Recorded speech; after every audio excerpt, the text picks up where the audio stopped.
ইলমুত তাসকিয়া আত তাসাউফু বিদায়াতুহু হুসনুল আমালি বিল ইখলাস। শুরু কি? আমলকে সুন্দর করা। শুরুটা কি হবে? আমলকে সুন্দর করা। কিসের দ্বারা? ইখলাসের দ্বারা। ইখলাস মানে একনিষ্ঠ, একাগ্রতা। যেই আমল আল্লাহ ছাড়া কারোর জন্য করণ হয় না, সেটার নাম হলো ইখলাস। সেটার নাম কি? সেটার নাম হলো ইখলাস। যেটা আল্লাহ ছাড়া কারো জন্য করা হয় না, তার নাম কি? ইখলাস। তাহলে ইলমে তাসাউফের শুরুটা হলো আমল সুন্দর হবে। আমল কি হবে? সুন্দর হবে ইখলাসের সাথে। আর 2 নম্বর হলো ওয়ানিহায়াতুহু আন তা'বুদাল্লাহা কাআন্নাকা তারাহু ফাইল্লাম তাকুন তারাহু ফাইন্নাহু ইয়ারাক। হাদিসের রাওয়াত। হাদিসের রাওয়াতে ইহসান কাকে বলে? হাদিসে জিব্রাইলের মধ্যে ইহসান কাকে বলা? আল্লাহর নবী বলছেন, জিব্রাইল আলাইহিস সালাম প্রশ্ন করেছেন, নবীজি উত্তর দিয়েছেন হলো, যার পরিণতি হলো তুমি এমন ভাবে আল্লাহর ইবাদত করবে, এমন ভাবে আল্লাহর দাসত্ব করবে, কাআন্নাকা তারাহু, যেন তুমি আল্লাহকে দেখতে পাচ্ছ, যেন তুমি আল্লাহকে দেখতে পাচ্ছ। ফাইল্লাম তাকুন তারাহু, যদি তুমি তাকে দেখতে না পাও, ফাইন্নাহু ইয়ারাক, তা এই ধারণা করো আল্লাহ তোমাকে দেখছেন।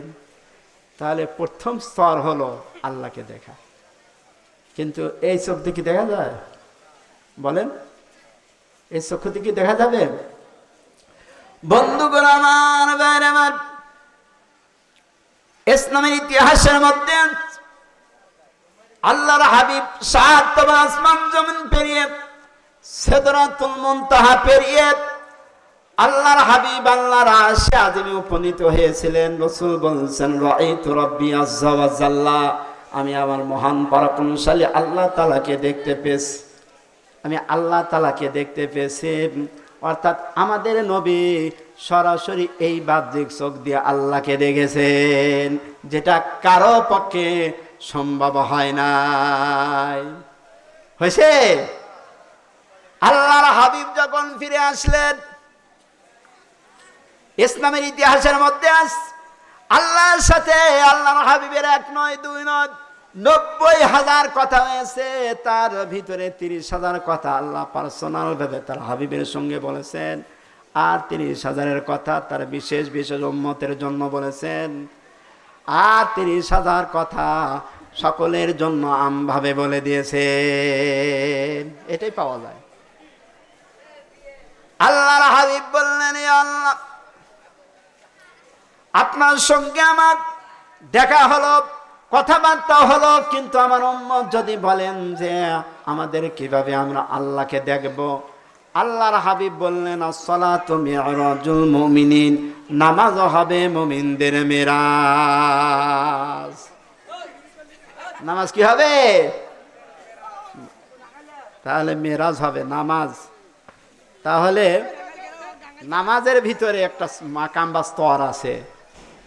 আল্লাহর ওলিরা দেখে দেখে নামাজ আদায় করেন। আল্লাহ কুদরতি পায়ে তারা সিজদা করে থাকে। আল্লাহর কুদরতি পায়ে সিজদা করে থাকেন। তাহলে এটা স্তর। তাহলে ইলমে তাসাউফের চূড়ান্ত পর্যায়, নিহায়াতুহু আন তা'বুদাল্লাহ কাআন্নাকা তারাহু, তুমি এমন ভাবে আল্লাহর ইবাদত করো যেন তুমি আল্লাহকে দেখতেছ। তাহলে এটা সর্বশ্রেষ্ঠ স্তর বা মাকাম। এটা সর্বশ্রেষ্ঠ স্তর বা মাকাম। বন্ধুগণ আমার, ভাইরা আমার, এজন্য আমি আর বেশি সময় আলোচনা করব না, যেহেতু নামাজের সময় চলে আসছে। তাহাজ্জুদের নামাজ হবে, সেহরি রয়েছে। আপনারা দূর দূরান্ত থেকে আসেন, আমরাও আসি হুজুরের দরবারে। আমরা হুজুরের কাছে আমি এতটুকু নিবেদন রাখব যে গদ্দানি সিন মুর্শিদ কিবলা সেত্তাজে মহতারাম, আমাদের মাথার মুকুট, আমাদের মাথার মুকুট তিনি, মাথার তাজ, আজকের মাহফিলের মধ্যমণি, গলার মণি তিনি। কথা ঠিক কিনা?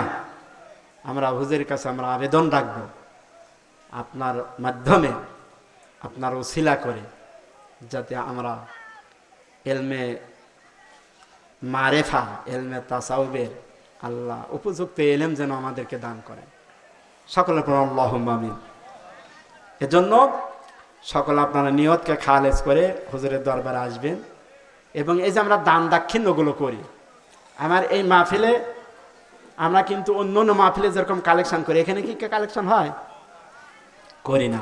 যার যার মতো আমরা হুজুরের হাতে দিয়ে দোয়া নেই, কথা ঠিক কিনা? আমরা যেন আমাদের সম্পদগুলোকেও হুজুরের হাতে দিয়ে আমরা দোয়া নেই, এতে আল্লাহ বরকত দিবেন। এতে কি করবেন? আল্লাহ বরকত দিয়ে দিবেন, ধন সম্পদ আল্লাহ বাড়ায় দিবেন। যে নিয়তে দিবেন আল্লাহ ওই নিয়তকে পুরা করে দিবেন। নিয়তকে কি করবেন? পুরা করে দিবেন।